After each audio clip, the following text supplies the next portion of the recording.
Olá, boa noite a todos. Eu sou Caroline Souza, sou diretora e fundadora da CS Treinamentos e também deste canal no YouTube. Sejam todos muito bem-vindos ao nosso primeiro episódio, nosso primeiro bate-papo aqui no YouTube. Nosso objetivo aqui é compartilhar informações de desenvolvimento pessoal, informações, ferramentas, trazer informações aí de utilidade para a sociedade, para a liderança, para gestores. Ou seja, nós estamos aqui para compartilhar e servir. Nosso propósito é contribuir para o crescimento de todos que estejam em busca, obviamente, de um crescimento, de uma expansão de mentalidade e de uma ressignificação de vida.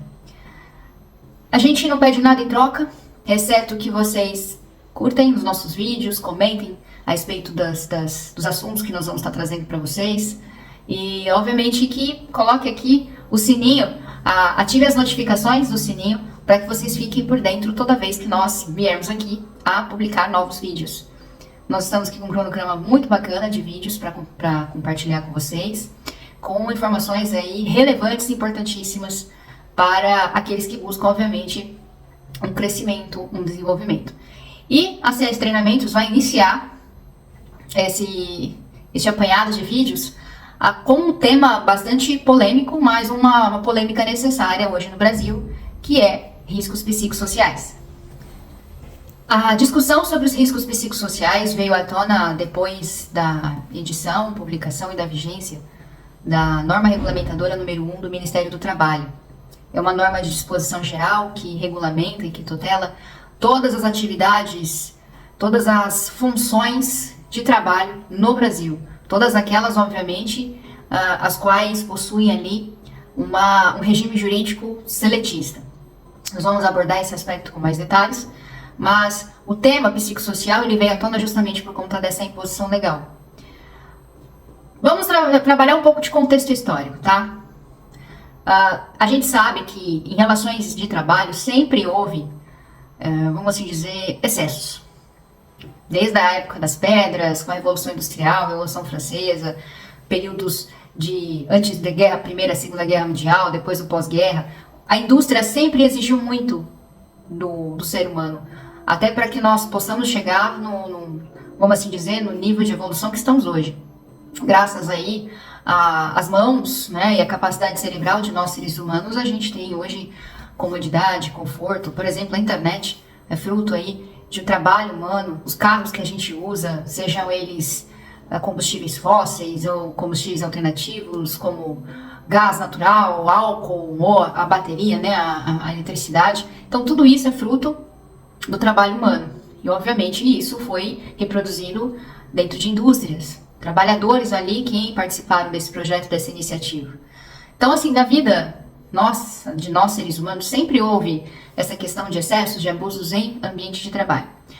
Mas o que está acontecendo, então, para que isso esteja vindo tanto à tona?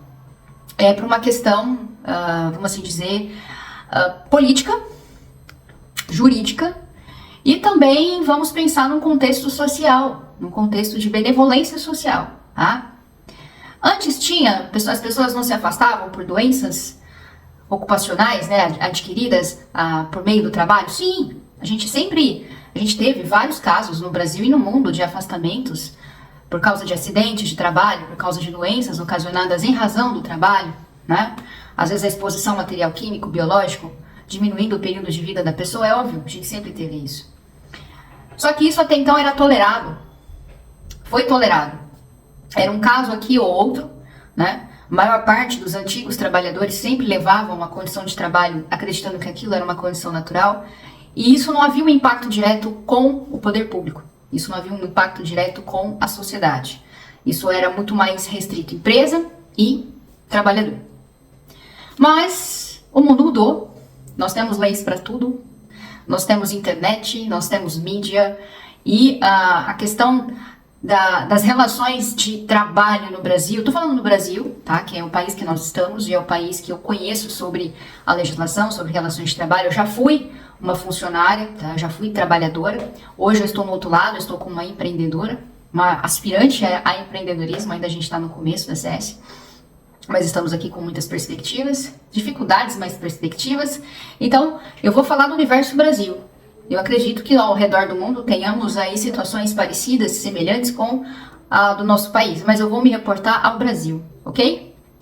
No Brasil, então, acontece que de uns tempos para cá, começou a surgir muitas legislações, mídias, e as pessoas começaram a ter mais voz, a ter mais oportunidade de externar os fatos que acontecem não somente entre quatro paredes de sua casa, mas entre quatro paredes do seu ambiente de trabalho.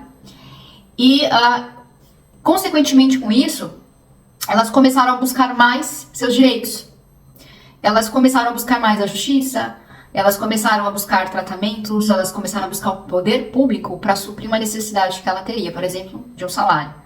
Quando você procura o INSS alegando que você tem síndrome de pânico, estresse, ansiedade, que você tá assim no limite da sua razão, que você não consegue mais gerir a sua própria vida porque você tá muito estressado, o que o poder público faz? Ele te afasta, né? Se você está trabalhando, está empregado, ele te afasta, a empresa deixa de pagar o seu salário, quem paga é o poder público, e isso vira uma estatística, falando tudo errado. E isso vira uma estatística, né? E essa estatística, por incrível que pareça, ela foi crescendo ao longo do tempo. E hoje, se a gente pegar o ambiente de trabalho, os afastamentos e a quantidade de ações trabalhistas em decorrências de doenças de trabalho, a gente vai ver que 80, 90% desses afastamentos e ações trabalhistas movidos em decorrências de doenças de trabalho é doença mental. Porque hoje, todo mundo já sabe que se você vai trabalhar com altura, você tem que ter os equipamentos necessários, o cinto de segurança, o capacete, para poder trabalhar em altura. Se você vai trabalhar com produto químico, você precisa ter ali um laboratório com todos os utensílios, com todos os EPIs necessários. Se você vai trabalhar com produtos biológicos, a sua equipe precisa ter aquela roupa apropriada, precisa ter uma estrutura apropriada para trabalhar com aquele produto. Mas a gente nunca teve ali, até então, instruções, instrumentos, ferramentas para poder gerenciar risco psicossocial, para poder gerenciar situações que venham a acarretar doença mental. Isso ficou muito latente, isso ficou escancarado. E eu vou dizer mais para vocês. Carol, mas antes não tinha risco psicossocial no ambiente de trabalho? Tinha. Só que ele não era tão gritante como é hoje. Eu acredito que venha a ser também uma série de fatores que venha a acarretar para que a doença mental surja no ambiente de trabalho. Eu acredito que não é somente pressão, estresse, a cobrança, acúmulo de função, mas é o excesso de responsabilidade, é o excesso de informação, é o excesso de entupimento de coisas no nosso cérebro, na nossa mente, que causa essa paralisia que é prejudicial para nós seres humanos. A nossa mente, a mente do ser humano, ela não foi feita para absorver tanta informação assim, rápido. Ela não foi feita para guardar tanta informação. Ela não foi feita para desempenhar várias funções ao mesmo tempo. E é tudo que a gente faz no ambiente de trabalho. Então, nós passamos a usar o ambiente de trabalho contra a nossa natureza. Antes, você tinha, vamos pegar aí a Revolução Industrial, quando começou as grandes indústrias no mundo. O que tinha? Você tinha ali uma indústria grande, você não tinha nada de inteligência artificial, era tudo manufaturado. Então, para fazer um carro, vamos pegar a Ford, no início dos anos 20, com a indústria Ford nos Estados Unidos. O que eles faziam? Eles pegavam a montadora, né, a Ford pegava ali o metal, então tinha lá os metalúrgicos que moldavam o metal, depois ia para outra linha de produção para fazer o motor, e quem fazia? Pessoas. Depois ia para fazer o chassi, quem fazia? Pessoas. Depois ia para poder fazer a estrutura do carro, quem fazia? Pessoas. Quem apertava o parafuso? Pessoas. Hoje a gente tem máquinas. Hoje a gente tem máquinas. E tem uma pessoa atrás de centenas de máquinas. E essa pessoa precisa dar conta dessas centenas de máquinas. Tudo bem, através de um computador, mas é um excesso de responsabilidade muito grande. Então, a gente viu uma mudança na forma de trabalho, na condução do trabalho, só que essa mudança, ela trouxe consequências. Se antes as pessoas se acidentavam muito mais em ambiente de trabalho, porque estavam apertando um parafuso, o parafuso cortou o dedo da pessoa, hoje nós temos menos riscos que isso aconteça, porque além de nós termos os equipamentos necessários, a maior parte das empresas tem os equipamentos necessários, ou as empresas têm uma IA, tem um robô, uma inteligência artificial que faz esse trabalho e fica apenas um humano atrás das câmeras, atrás do computador, fazendo a operação de todas essas máquinas. Então, mudou completamente o nicho, o foco, a função, a atividade, e vai mudar ainda mais. Nós estamos aqui numa crescente gigantesca de inteligência artificial no mundo. Se isso é bom, se isso é ruim, isso é questão para outro vídeo, para outro bate-papo. Mas a questão é que a força de trabalho, a função do ser humano perante a indústria, perante o mercado de trabalho vai mudar e a gente vai ter que se adaptar a isso, se a gente quiser sobreviver nesse planeta Terra. Embora a gente está entrando numa nova Terra, que é outro assunto, para outros carnavais, a gente vai ter que se adaptar. Então, uma dessas formas de adaptação foi exatamente a necessidade de se acautelar o ambiente de trabalho para preservar um ambiente de trabalho salubre. E, obviamente, a gente tem vários excessos, a gente tem vários casos de gestores, de líderes ali, narcisistas, pessoas que manipulam. Isso é fato, isso existe, tá? Mas as empresas que não têm esse tipo de pessoa, que não têm esse tipo de situação, elas também sofrem com riscos psicossociais. Em virtude dessa crescente demanda da busca das pessoas, do poder público, do Estado Judiciário, socorrendo aí do INSS para suporte, para suprir um salário que deveria ser pago pela empresa, mas o funcionário teve que se afastar, deixar de trabalhar porque ele pirou, vamos assim dizer, de uma forma muito simples. O poder público, o governo falou assim, gente, o que está acontecendo? Nós estamos tirando dinheiro de onde a gente não devia, né? O INSS está tendo que bancar jovem de 25, 30 anos com crise de ansiedade, né?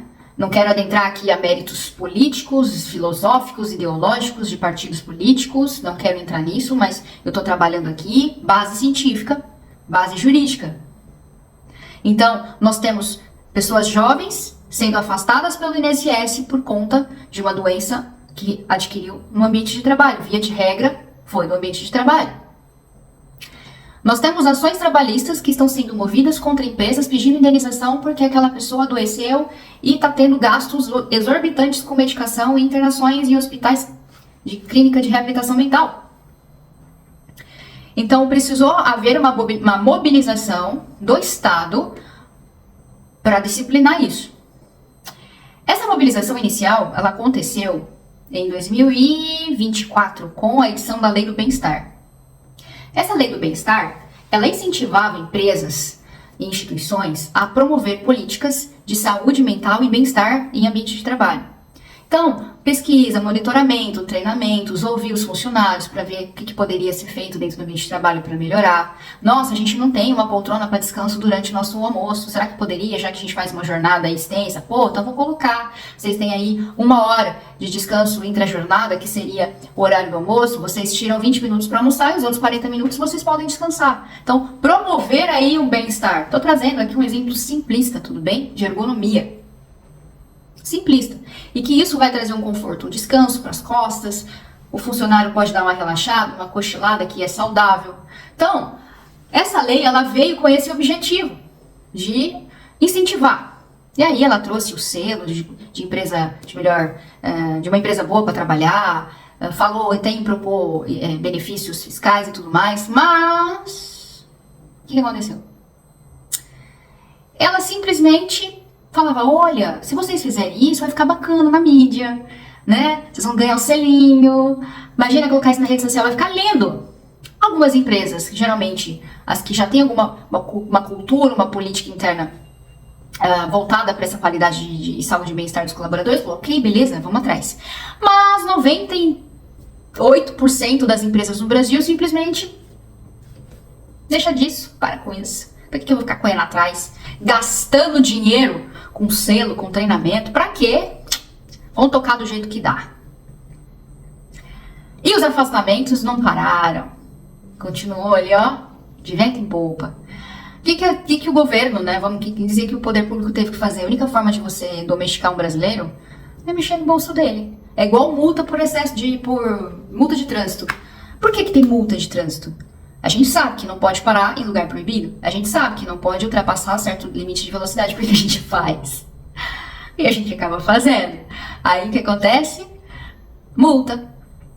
A multa, ela não tem um caráter meramente arrecadatório.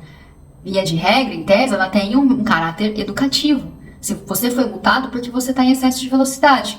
Você foi multado porque você parou em lugar proibido. O que caberia a nós entender? Poxa, Não vou mais conduzir em alta velocidade, não vou mais parar em local que tenha a placa de proibido parar.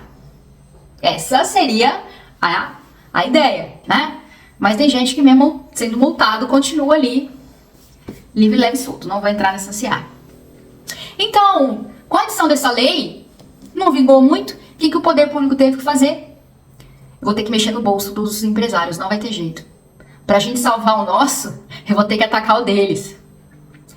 Emitiu, não é que emitiu, eles fizeram uma atualização na NR1. Essa norma, ela é feita em caráter administrativo dentro do Ministério. E ela tem vigência, ela tem força de lei. Porque quem deu esse caráter de força de lei foram as próprias leis complementares, como a CLT. A CLT, ela vamos assim dizer, ela obedece às diretrizes que estão na NR. Lei complementar, se a gente pegar a pirâmide de Kelsen, é uma das leis mais fortes abaixo da Constituição. A gente tem Constituição, emendas constitucionais, lá ali, lei complementar. Então, a NR veio justamente para tutelar essa questão de saúde mental e ambiente de trabalho. E ela veio para regulamentar situações que podem acarretar doença mental. Não é que ela veio para falar o que é doença mental. Ela veio para falar o seguinte, empresa, você tem que olhar para o seu ambiente de trabalho para ver se existem condições, para ver se existem fatos, para ver se existem situações que podem gerar um incômodo a ponto de acarretar uma doença mental. Esse incômodo é o risco psicossocial. Esse prejuízo que está latente ali na empresa é o risco psicossocial. Todas as empresas têm? A maior parte tem. Mesmo você, que é uma loja de roupa, que tem uma funcionária, tem. Porque vocês precisam vender, porque vocês precisam cumprir meta, porque vocês precisam fechar caixa, porque tem que ter dinheiro em caixa. Tem aquele excesso, tem aquela responsabilidade. E hoje, tem que postar na internet, tem que responder o WhatsApp, tem que mandar um e-mail, tem que atender na loja, é multitarefa. A gente acaba se sobrecarregando. Tem. Então já que tem, e é uma condição que é inerente ao meu trabalho, o que eu posso fazer para aliviar? É isso que a lei quer. É isso que a NR1 quer. Identificou o que tem. Quais são os riscos que existem no seu ambiente de trabalho? Que tem. Não adianta falar que não tem. Tem. Quais são os riscos, os perigos? Quais são as situações que podem acarretar aí um afastamento? Tem isso. Ótimo. Isso que você identificou é algo que a gente pode abolir? Não dá. A gente tem que ter postagem no Instagram, a gente tem que ter videozinho no YouTube, a gente tem que ter videozinho de dancinha no TikTok, a gente tem que atender o cliente, a gente tem que bater meta, a gente tem que fazer o caixa, não tem como. Então, perfeito. Então, o perigo, ele existe, né, desse fato. Ele não pode ser, vamos assim dizer, ele não pode ser retirado do ambiente, porque ele é inerente à condição que vocês praticam, né, a atividade. Só que a gente vai ter que, então, adotar práticas durante o cotidiano de vocês para aliviar esse estresse, para aliviar essa pressão, para fazer com que esse excesso de informação, esse excesso de responsabilidade não venha prejudicar vocês. Aí é onde entra, que nós chamamos o gerenciamento de risco, e a gente entra no plano de ação. O que é isso? Orientação, treinamento, palestra, uma conversa, uma reunião, um diálogo. Empresas não dialogam, não tem comunicação, um diálogo. É isso que a NR pede para que seja feito. Tudo bem? Entendido essa primeira parte?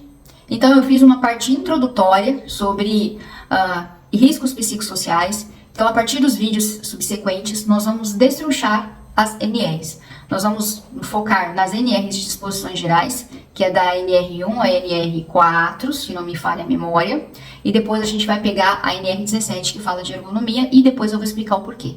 As outras, Carol, são 38, sim, mas elas vão falar sobre altura, sobre produto químico, e não é o caso aqui. Se você busca uma orientação específica para a sua empresa, seu empreendimento, chame a gente aqui através do nosso contato, que nós temos aqui uma equipe que vai direcionar você nessa assessoria específica. Nós estamos aqui com o intuito nesses próximos vídeos de compartilhar com vocês informações sobre risco psicossocial.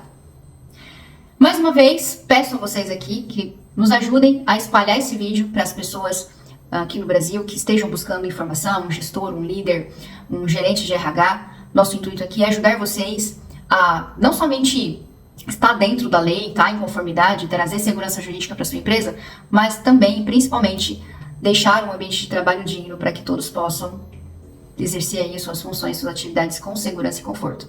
Afinal, um trabalhador feliz produz mais, dá menos trabalho, fica no seu ambiente de trabalho, você consegue reter talentos e também você evita o famoso e famigerado turnover. Um beijo a todos vocês, até o próximo vídeo.